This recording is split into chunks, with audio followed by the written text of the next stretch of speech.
नमस्कार, मी लाघवी ओम सावंत बुलेटिनची सुरुवात करते। यावेळच्या सगळ्यात महत्त्वाच्या बातमी पुण्यातली आहे।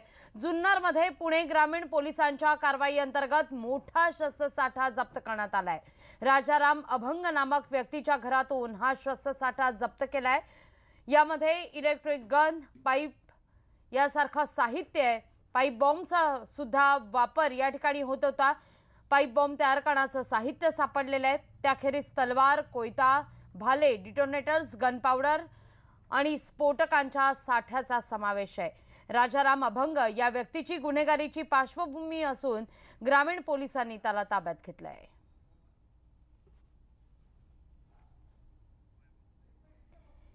याविषयी अधिक माहिती घेऊया आमचे प्रतिनिधी वैभव सोनवणे यांच्याकडून। वैभव, काय अधिक माहिती या संदर्भात? लागली राजाराम अभंग याला ग्रामीण पोलिसांनी अटक केली आहे। यापूर्वीही अशाच पद्धतीने 2003 मध्ये पाईप बॉम्ब बनवून त्यानं आपल्या पत्नीचे एका व्यक्तीशी अनैतिक संबंध असल्याच्या संशयावरून बॉम्बस्फोट घडवून आणला होता आणि त्याच्यामध्ये 3 जण जखमी झालेले होते।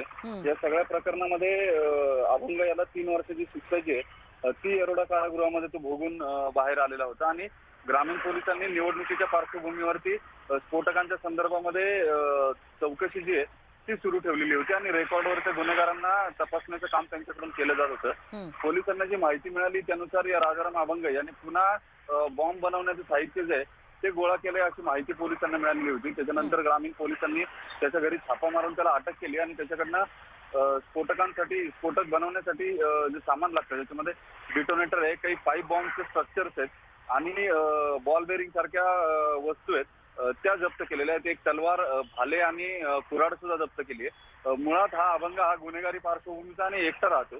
महत्वाचं म्हणजे हे बॉम्ब बनवताना आपल्याला काही इजा होऊ नये यासाठी त्यांना एक चिलखत आणि हेल्मेटही बनवलेलं होतं, तेही पोलिसांनी ताब्यात घेतलंय। मुळात हे सगळं तो कशासाठी करत होता याबाबतचा तपास जो आहे तो अजून लागू शकलेला नाही। त्याबाबत आळेफाटा पोलीस आहेत ते आणखी चौकशी करतात। मात्र हे सगळं गोळा करून त्याला काय करायचं होतं, निवडणुकीच्या काळामध्ये एखादा स्फोट त्याला घडवून आणायचा होता का हे पाहणं महत्वाचं ठरणार आहे। एक गोष्ट मात्र पोलिसांनी सरळ रूल आउट केली की कुठल्याही देशविघातक किंवा इतर कुठल्याही कारणांसाठी दहशतवादी पद्धतीच्या कारवायांसाठी हा व्यक्ती हे सगळं सामान जे आहे ते गोळा करत नव्हता असं पोलिसांनी स्पष्ट केलेलं आहे। मात्र स्फोटकं कशासाठी जप्त केली, स्फोटकं कशासाठी गोळा केली होती हा पोलिसांच्या तपासाचा भाग आहे। निश्चित वैभव, धन्यवाद तुम्ही दिलेल्या एकूणाच्या सविस्तर माहिती करता।